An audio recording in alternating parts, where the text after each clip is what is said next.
प्रभु की स्तुति। आप इस चैनल को रोजाना सुनकर 1 साल में बाइबल पढ़ सकते हैं। Please subscribe and support. आज के बाइबल अध्याय अब Amazon music, tune in, Spotify और यूट्यूब म्यूजिक में उपलब्ध है। Please follow it. लव्य व्यवस्था अध्याय 7। लव्य व्यवस्था अध्याय 7। फिर दोष बलि की व्यवस्था यह है, वह परम पवित्र है। जिस स्थान पर होम बलि पशु का वध करते हैं, उसी स्थान पर दोष बलि पशु का भी बलि करे, और उसके लोहू को याजक वेदी पर चारों ओर छिड़के, और वह उसमें की सब चर्बी को चढ़ाए, अर्थात उसकी मोटी पूंछ को, और जिस चर्बी से अतड़ियां ढपी रहती है वह भी, और दोनों गुर्दे और जो चर्बी उनके ऊपर और कमर के पास रहती है, और गुर्दों समेत कलेजे के ऊपर की झिल्ली, इन सबों को वह अलग करे, और याजक इन्हें वेदी पर यहोवा के लिए हवन करे, तब वह दोष बलि होगा।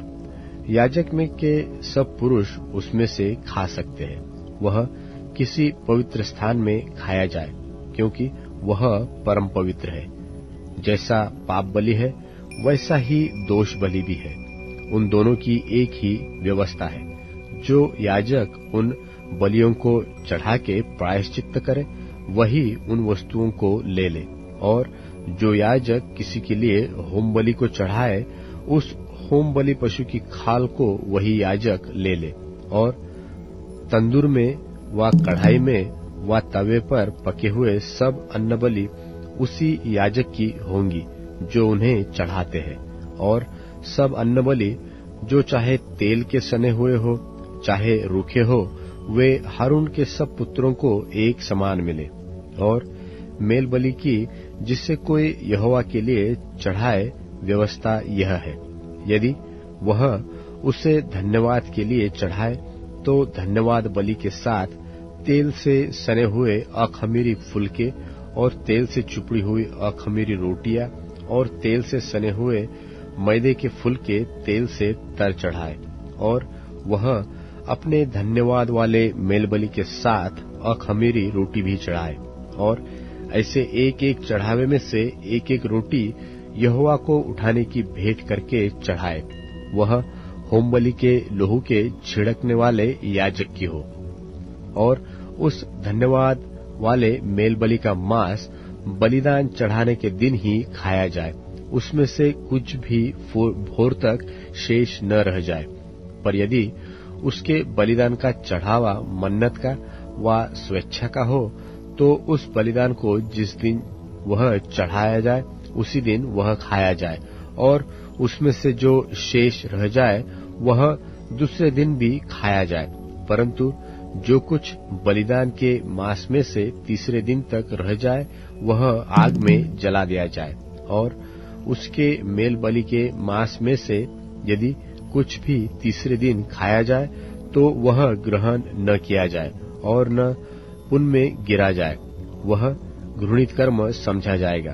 और जो कोई उसमें से खाए, उसका अधर्म उसी के सिर पर पड़ेगा। फिर जो मांस किसी अशुद्ध वस्तु से छू जाए, वह न खाया जाए, वह आग में जला दिया जाए। फिर मेल बलि का मांस जितने शुद्ध हो वे ही खाए, परंतु जो अशुद्ध होकर यहोवा के मेल बलि के मांस में से कुछ खाए, वह अपने लोगों में से नाश किए जाए। और यदि कोई किसी वस्तु को छूकर, अशुद्ध वस्तु को छूकर यहोवा के मेल बलि पशु के मांस में से खाए, तो वह भी अपने लोगों में से नाश किया जाए, चाहे वह मनुष्य की कोई अशुद्ध वस्तु व अशुद्ध पशु व कोई भी अशुद्ध और घृणित वस्तु हो। फिर यहोवा ने मूसा से कहा, इस्राएलियों से इस प्रकार कह कि तुम लोग न तो बैल की कुछ चर्बी खाना और न भेड़ व बकरी की, और जो पशु स्वयं मर जाए और जो दूसरे पशु से फाड़ा जाए, उसकी चर्बी और काम में लाना, परंतु उसे किसी प्रकार से खाना नहीं। जो कोई ऐसे पशु की चर्बी खाएगा जिसमें से लोग कुछ यहोवा के लिए हवन करके चढ़ाया करते हैं, वह खाने वाला अपने लोगों में से नाश किया जाएगा। और तुम अपने घर में किसी भांति का लोहू, चाहे पक्षी का चाहे पशु का हो, न खाना। हर एक पक्षी या प्राणी जो किसी भांति का लोहू खाएगा, वह अपने लोगों में से नाश किया जाएगा। फिर यहोवा ने मूसा से कहा, इस्राएलियों से इस प्रकार कह कि जो यहोवा के लिए मेल बलि चढ़ाए, वह उसी मेल बलि में से यहोवा के पास भेंट ले आए, और वह अपने ही हाथों से यहोवा के हव्य को अर्थात छाती समेत चर्बी को ले आए, कि छाती हिलाने की भेंट करके यहोवा के सामने हिलाई जाए। और याजक चर्बी को तो वेदी पर जलाए, परंतु छाती हारून और उसके पुत्रों की होगी। फिर तुम अपने मेल बलियों में से दहिनी जांघ को भी उठाने की भेंट करके याजक को देना। हारून के पुत्रों में से जो मेल बलि के लोहू और चर्बी को चढ़ाए, दहिनी जांघ उसी का भाग होगा, क्योंकि इस्राएलियों के मेल बलियों में से हिलाने की भेंट की छाती और उठाने की भेंट की जांघ को लेकर मैंने याजक हारून और उसके पुत्रों को दिया है, कि यह सर्वदा इस्राएलियों की ओर से उनका हक बना रहे। जिस दिन हारून और उसके पुत्र यहोवा के समीप याजक पद के लिए लाए गए, उसी दिन यहोवा के हव्यों में से उनका यही अभिषिक्त भाग ठहराया गया।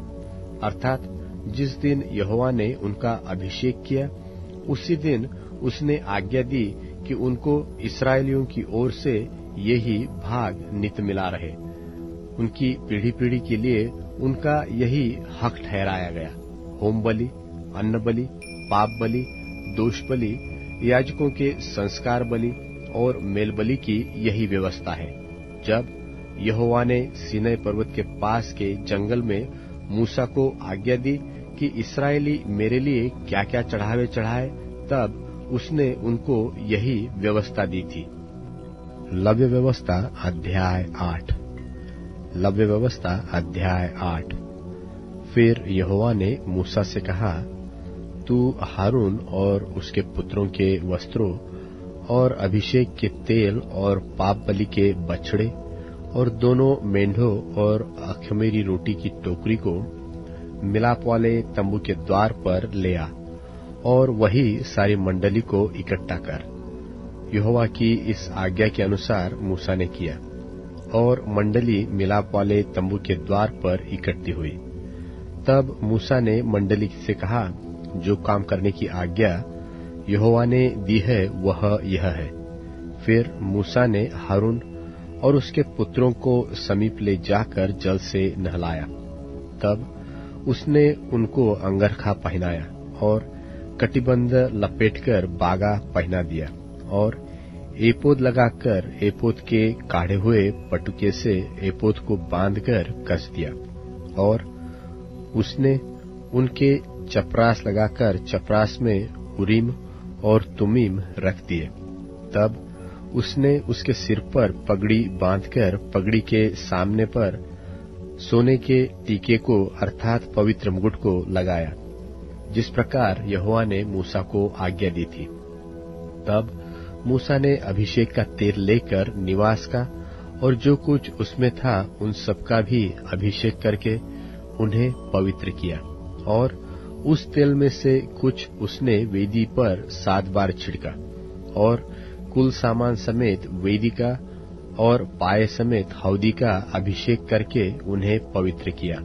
और उसने अभिषेक के तेल में से कुछ हारून के सिर पर डालकर उसका अभिषेक करके उसे पवित्र किया। फिर मूसा ने हारून के पुत्रों को समीप ले आकर अंगरखे पहनाकर फेटे बांध के उनके सिर पर टोपी रख दी, जिस प्रकार यहोवा ने मूसा को आज्ञा दी थी।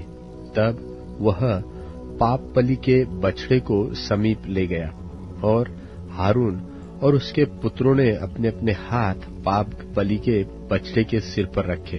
तब वह बलि किया गया, और मूसा ने लोहू को लेकर उंगली से वेदी के चारों सिंगों पर लगाकर पवित्र किया, और लोहू को वेदी के पाए पर उंडेल दिया। और उनके लिए प्रायश्चित करके उसको पवित्र किया। और मूसा ने अतड़ियों पर की सब चर्बी और कलेजे पर की झिल्ली और चर्बी समेत दोनों गुर्दों को लेकर वेदी पर जलाया, और बछड़े में से जो कुछ शेष रह गया उसको, अर्थात गोबर समेत उसकी खाल और मांस को, उसने छावनी के बाहर आग में जलाया, जिस प्रकार यहोवा ने मूसा को आज्ञा दी थी। फिर वह होमबलि के मेंढे को समीप ले गया, और हारून और उसके पुत्रों ने अपने अपने हाथ मेंढे के सिर पर रखे। तब वह बलि किया गया, और मूसा ने उनका लहू वेदी पर चारों ओर छिड़का। तब मेंढा टुकड़े टुकड़े किया गया, और मूसा ने सिर और चर्बी समेत टुकड़ों को जलाया। तब अतड़िया और पांव जल से धोए गए, और मूसा ने पूरे मेंढे को वेदी पर जलाया, और सब सुखदायक सुगंध देने के लिए होमबलि और यहोवा के लिए वो हव्य हो गया, जिस प्रकार यहोवा ने मूसा को आज्ञा दी थी। फिर वह दूसरे मेंढे को, जो संस्कार का मेंढा था, समीप ले गया, और हारून और उसके पुत्रों ने अपने अपने हाथ मेंढे के सिर पर रखे। तब वह बलि किया गया, और मूसा ने उसके लोहू में से कुछ लेकर हारून के दाहिने कान के सीने पर और उसके दाहिने हाथ और दाहिने पांव के अंगूठों पर लगाया, और वह हारून के पुत्रों को समीप ले गया, और लोहू में से कुछ एक के दाहिने कान के सिरे पर और दाहिने हाथ और दाहिने पांव के अंगूठों पर लगाया। और मूसा ने लोहू को वेदी पर चारों ओर छिड़का, और उसने चर्बी और मोटी पूंछ और अतड़ियों पर की सब चर्बी और कलेजे पर की झिल्ली समेत दोनों गुर्दे और दहीनी जांघ, ये सब लेकर अलग रखे। और अखमीरी रोटी की टोकरी जो यहोवा के आगे रखी गई थी, उसमें से एक रोटी और तेल से सने हुए मैदे का एक फुलका और एक रोटी लेकर चर्बी और दहीनी जांघ पर रख दी। और ये सब वस्तुएं हारून और उसके पुत्रों के हाथों पर धर दी गई, और हिलाने की भेंट के लिए यहोवा के आगे हिलाई गई। और मूसा ने उन्हें फिर उनके हाथों पर से लेकर उन्हें वेदी पर होमबलि के ऊपर जलाया। यह सुखदायक सुगंध देने के लिए संस्कार की भेंट और यहोवा के लिए हव्य था। तब मूसा ने छाती को लेकर हिलाने की भेंट के लिए यहोवा के आगे हिलाया, और संस्कार के मेंढे में से मूसा का भाग यही हुआ, जैसा यहोवा ने मूसा को आज्ञा दी थी। और मूसा ने अभिषेक के तेल और वेदी पर के लोहू दोनों में से कुछ लेकर हारून और उसके वस्त्रों पर और उसके पुत्रों और उनके वस्त्रों पर भी छिड़का, और उसने वस्त्रों समेत हारून को और वस्त्रों समेत उसके पुत्रों को भी पवित्र किया। और मूसा ने हारून और उसके पुत्रों से कहा, मांस को मिलाप वाले तंबू के द्वार पर पकाओ, और उस रोटी को जो संस्कार की टोकरी में है वही खाओ, जैसा मैंने आज्ञा दी है कि हारून और उसके पुत्र उसे खाए। और मांस और रोटी में से जो शेष रह जाए उसे आग में जला देना, और जब तक तुम्हारे संस्कार के दिन पूरे न हो तब तक, अर्थात 7 दिन तक मिलाप वाले तंबू के द्वार के बाहर न जाना, क्योंकि वह 7 दिन तक तुम्हारा संस्कार करता रहेगा। जिस प्रकार आज किया गया है वैसा ही करने की आज्ञा यहोवा ने दी है, जिससे तुम्हारा प्रायश्चित किया जाए। इसलिए तुम मिलाप वाले तंबू के द्वार पर 7 दिन तक दिन रात ठहरे रहना, और यहोवा की आज्ञा को मानना, ताकि तुम मर न जाओ, क्योंकि ऐसी ही आज्ञा मुझे दी गई है। तब यहोवा की इन्हीं सब आज्ञाओं के अनुसार जो उसने मूसा के द्वारा दी थी, हारून और उसके पुत्रों ने उनका पालन किया। यूहन्ना रचित सुसमाचार 19वां अध्याय। इस पर पिलातुस ने यीशु को लेकर कोड़े लगवाए, और सिपाहियों ने कांटों का मुकुट गूंथकर उसके सिर पर रखा, और उससे बैजनी वस्त्र पहनाया, और उसके पास आकर कहने लगे, हे यहूदियों के राजा प्रणाम, और उसे थप्पड़ भी मारे। तब पिलातुस ने फिर बाहर निकलकर लोगों से कहा, देखो, मैं उसे तुम्हारे पास फिर बाहर लाता हूं, ताकि तुम जानो कि मैं कुछ भी दोष नहीं पाता। तब यीशु कांटों का मुकुट और बैजनी वस्त्र पहने हुए बाहर निकला, और पिलातुस ने उनसे कहा, देखो, यह पुरुष। जब महायाजकों और प्यादों ने उसे देखा तो चिल्लाकर कहा कि उसे क्रूस पर चढ़ा, क्रूस पर। पिलातुस ने उनसे कहा, तुम ही उसे लेकर क्रूस पर चढ़ाओ, क्योंकि मैं उसमें दोष नहीं पाता।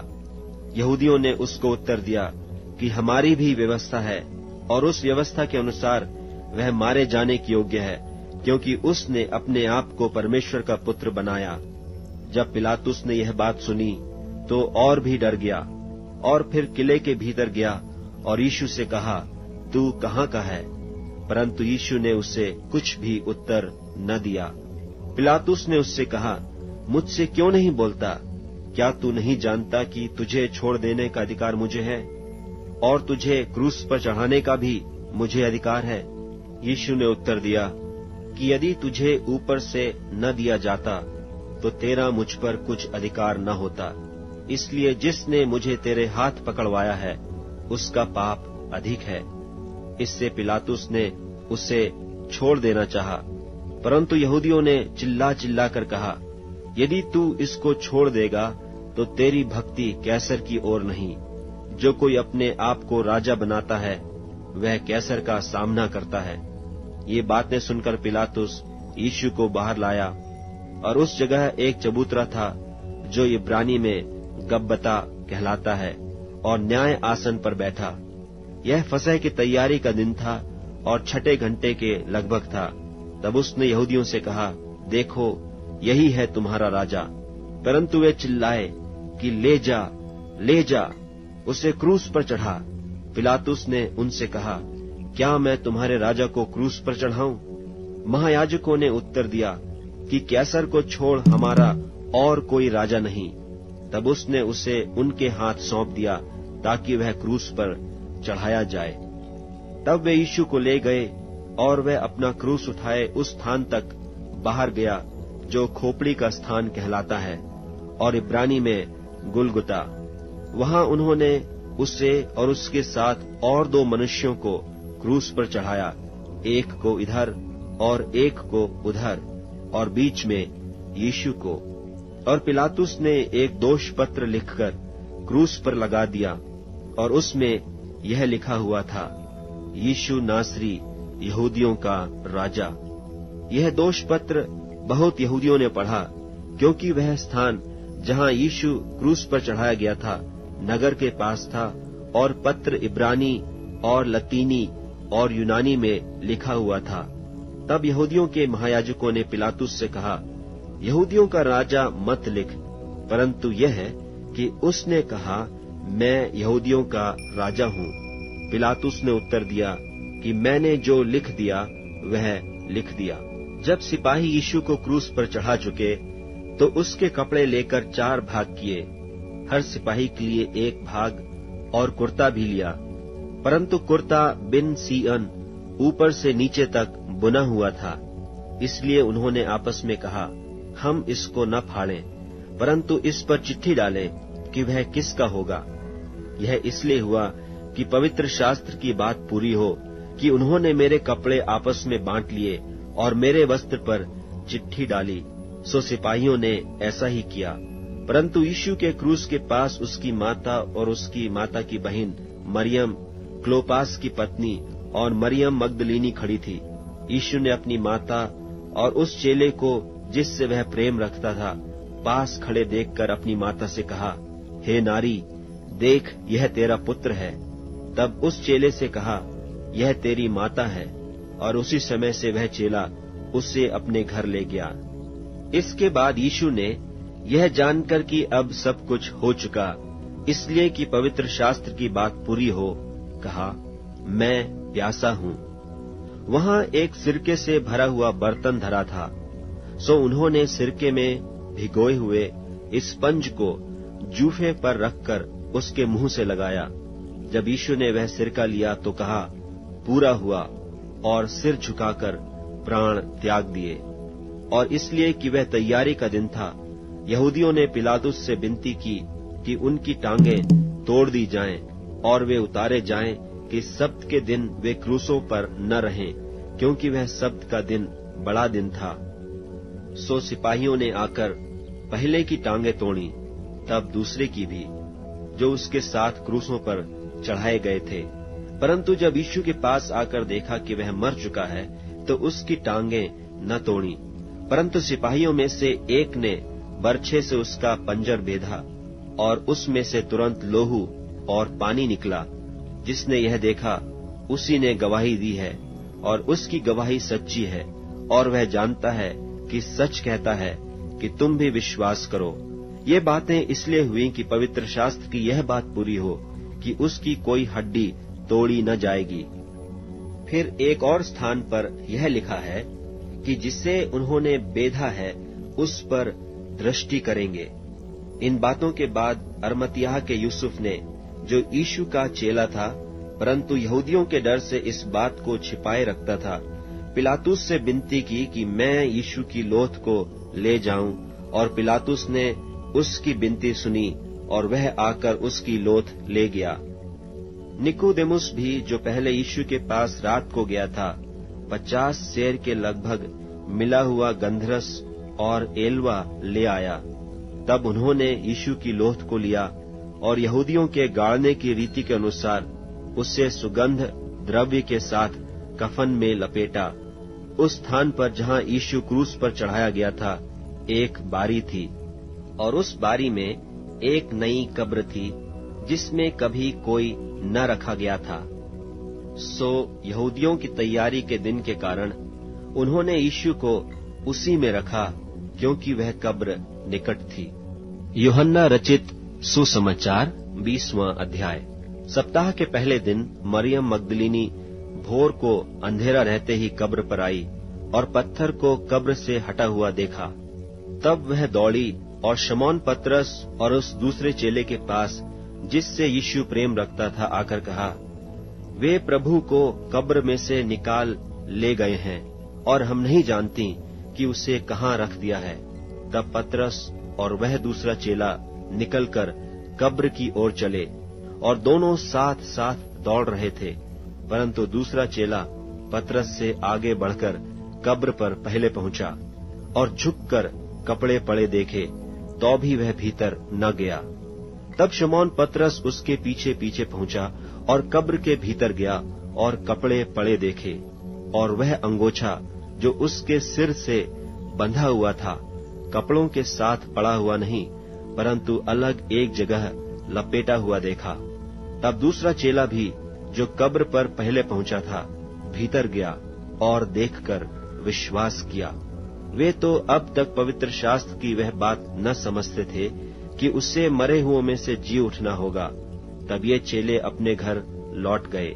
परंतु मरियम रोती हुई कब्र के पास ही बाहर खड़ी रही और रोते रोते कब्र की ओर झुककर 2 स्वर्गदूतों को उज्ज्वल कपड़े पहने हुए, एक को सिराहने और दूसरे को पैताने बैठे देखा, जहां यीशु की लोथ पड़ी थी। उन्होंने उससे कहा, हे नारी, तू क्यों रोती है? उसने उनसे कहा, वे मेरे प्रभु को उठा ले गए और मैं नहीं जानती कि उसे कहाँ रखा है। यह कहकर वह पीछे फिरी और यीशु को खड़े देखा और न पहचाना कि यह यीशु है। यीशु ने उससे कहा, हे नारी, तू क्यों रोती है? किसको ढूंढती है? उसने माली समझकर उससे कहा, हे महाराज, यदि तूने उसे उठा लिया है तो मुझसे कह कि उसे कहाँ रखा है और मैं उसे ले जाऊंगी। यीशु ने उससे कहा, मरियम। उसने पीछे फिरकर उससे इब्रानी में कहा, रब्बूनी, अर्थात हे गुरु। यीशु ने उससे कहा, मुझे मत छू, क्योंकि मैं अब तक पिता के पास ऊपर नहीं गया, परंतु मेरे भाइयों के पास जाकर उनसे कह दे कि मैं अपने पिता और तुम्हारे पिता और अपने परमेश्वर और तुम्हारे परमेश्वर के पास ऊपर जाता हूं। मरियम मगदलीनी ने जाकर चेलों को बताया कि मैंने प्रभु को देखा, और उसने मुझसे ये बातें कहीं। उसी दिन, जो सप्ताह का पहला दिन था, संध्या के समय जब वहां के द्वार जहां चेले थे यहूदियों के डर के मारे बंद थे, तब यीशु आया और बीच में खड़ा होकर उनसे कहा, तुम्हें शांति मिले। और यह कहकर उसने अपना हाथ और अपना पंजर उनको दिखाए। तब चेले प्रभु को देखकर आनंदित हुए। यीशु ने फिर उनसे कहा, तुम्हें शांति मिले। जैसे पिता ने मुझे भेजा है वैसे ही मैं भी तुम्हें भेजता हूं। यह कहकर उसने उन पर फूंका और उनसे कहा, पवित्र आत्मा लो। जिनके पाप तुम क्षमा करो वे उनके लिए क्षमा किए गए हैं, जिनके तुम रखो वे रखे गए हैं। परंतु 12 में से एक व्यक्ति अर्थात थोमा, जो दिदुमुस कहलाता है, जब यीशु आया तो उनके साथ न था। जब और चेले उससे कहने लगे कि हमने प्रभु को देखा है, तब उसने उनसे कहा, जब तक मैं उसके हाथों में कीलों के छेद न देख लूं और कीलों के छेदों में अपनी उंगली न डाल लूं और उसके पंजर में अपना हाथ न डाल लूं, तब तक मैं प्रतीति नहीं करूंगा। 8 दिन के बाद उसके चेले फिर घर के भीतर थे और थोमा उनके साथ था और द्वार बंद थे। तब यीशु ने आकर और बीच में खड़ा होकर कहा, तुम्हें शांति मिले। तब उसने थोमा से कहा, अपनी उंगली यहां लाकर मेरे हाथों को देख और अपना हाथ लाकर मेरे पंजर में डाल और अविश्वासी नहीं परंतु विश्वासी हो। यह सुन थोमा ने उत्तर दिया, हे मेरे प्रभु, हे मेरे परमेश्वर। यीशु ने उससे कहा, तूने तो मुझे देखकर विश्वास किया है। धन्य वे हैं जिन्होंने बिना देखे विश्वास किया। यीशु ने और भी बहुत चिन्ह चेलों के सामने दिखाए, जो इस पुस्तक में लिखे नहीं गए, परंतु ये इसलिए लिखे गए हैं कि तुम विश्वास करो कि यीशु ही परमेश्वर का पुत्र मसीह है और विश्वास करके उसके नाम से जीवन पाओ। भजन संहिता अध्याय 49। भजन संहिता अध्याय 49। हे देश देश के सब लोगों, यह सुनो। हे संसार के सब निवासियों, कान लगाओ। क्या ऊंच, क्या नीच, क्या धनी, क्या दरिद्री, कान लगाओ। मेरे मुंह से बुद्धि की बातें निकलेंगी और मेरे हृदय की बातें समझ की होंगी। मैं नीतिवचन की ओर अपना कान लगाऊंगा। मैं वीणा बजाए हुए अपनी गुप्त बात प्रकाशित करूंगा। विपत्ति के दिनों में जब मैं अपने अंगड़ा मारने वालों की बुराइयों से घिरूं, तब मैं क्यों डरूं? जो अपनी संपत्ति पर भरोसा रखते और अपने धन की बहुतायत पर फूलते हैं, उनमें से कोई अपने भाई को किसी भांति छुड़ा नहीं सकता है और न परमेश्वर को उसकी संति प्रायश्चित में कुछ दे सकता है, क्योंकि उनके प्राण की छुड़ौती भारी है, वह अंत तक कभी न चुका सकेंगे। कोई ऐसा नहीं जो सदैव जीवित रहे और कब्र को न देखे, क्योंकि देखने में आता है कि बुद्धिमान भी मरते हैं और मूर्ख और पशु सरीखे मनुष्य भी दोनों नाश होते हैं और अपनी संपत्ति औरों के लिए छोड़ जाते हैं। वे मन ही मन यह सोचते हैं कि उनका घर सदा स्थिर रहेगा और उनके निवासी पीढ़ी से पीढ़ी तक बने रहेंगे, इसलिए वे अपनी अपनी भूमि का नाम अपने अपने नाम पर रखते हैं। परंतु मनुष्य प्रतिष्ठा पाकर भी स्थिर नहीं रहता। वह पशुओं के समान होता है जो मर मिटते हैं। उनकी यह चाल उसकी मूर्खता है, तो भी उनके बाद लोग उनकी बातों से प्रसन्न होते हैं। वे अधोलोक की मानो भेड़ बकरियां ठहराए गए हैं। मृत्यु उनका गडेरिया ठहरी और बिहान को सीधे लोग उन पर प्रभुता करेंगे और उनका सुंदर रूप अधोलोक का कौर हो जाएगा और उनका कोई आधार न रहेगा। परंतु परमेश्वर मेरे प्राणों को अधोलोक के वश से छुड़ाएगा, क्योंकि वही मुझे ग्रहण कर अपनाएगा। जब कोई धनी हो जाए और उसके घर का विभव बढ़ जाए, तब तू भय न खाना, क्योंकि वह मरकर कुछ भी साथ न ले जाएगा, न उसका विभव उसके साथ कब्र में जाएगा, चाहे वह जीते जी अपने आप को धन्य कहता रहे। जब तू अपनी भलाई करता है, तब वे लोग तेरी प्रशंसा करते हैं, तो भी वह अपने पुरखों के समाज में मिलाया जाएगा, जो कभी उजियाला न देखेंगे। मनुष्य चाहे प्रतिष्ठित भी हो, परंतु यदि वह समझ नहीं सकते, तो वे पशुओं के समान हैं जो मर मिटते हैं।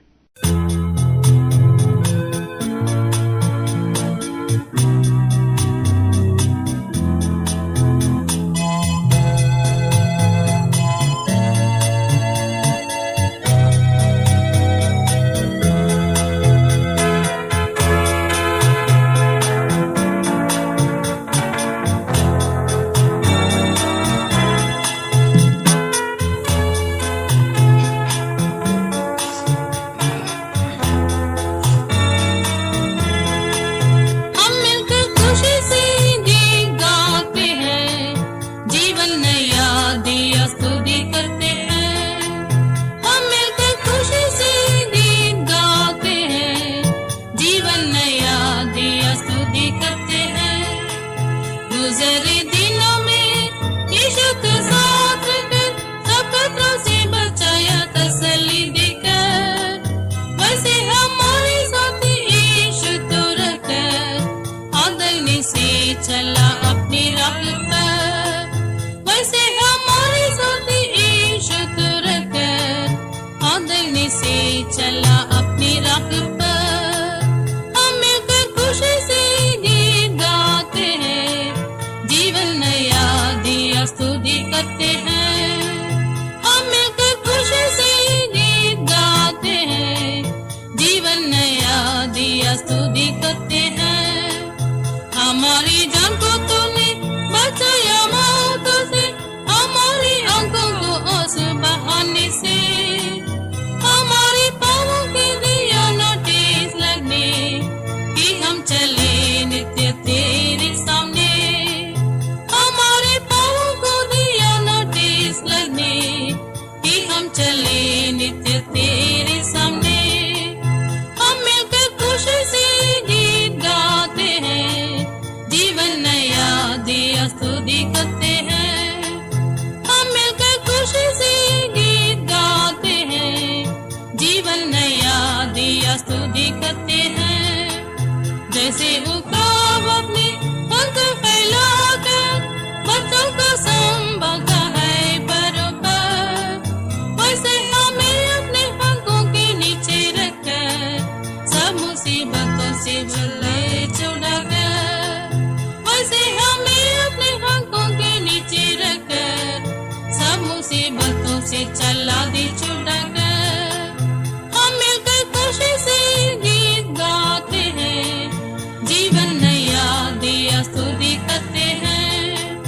हम मिलकर खुशी से गीत गाते हैं, जीवन नया दिया स्तुति करते हैं। जीवन का आदिया अंत तो तू ही है, जीवन मेरा तुझ में छिपा हुआ है।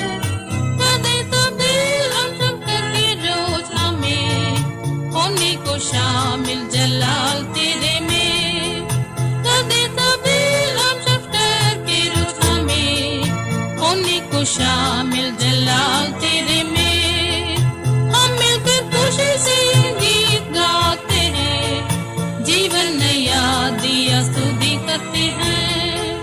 हम मिलकर खुशी से गीत गाते हैं, जीवन नया दिया स्तुति करते हैं। सियोन बनाकर तो आएगा जला में, ले जाने सिद्ध संतों को बिछावा में। फादर पर फादर देखे तो जीवन भर बिठाते साथ तेरे सिंहासन पर। फादर पर फादर देखे तो जीवन भर बिठाते साथ तेरे सिंहासन पर। हम मिलकर खुशी से गीत गाते हैं, जीवन नया दिया स्तुति करते हैं। हम मिलकर खुशी से गीत गाते हैं, जीवन नया दिया स्तुति करते हैं।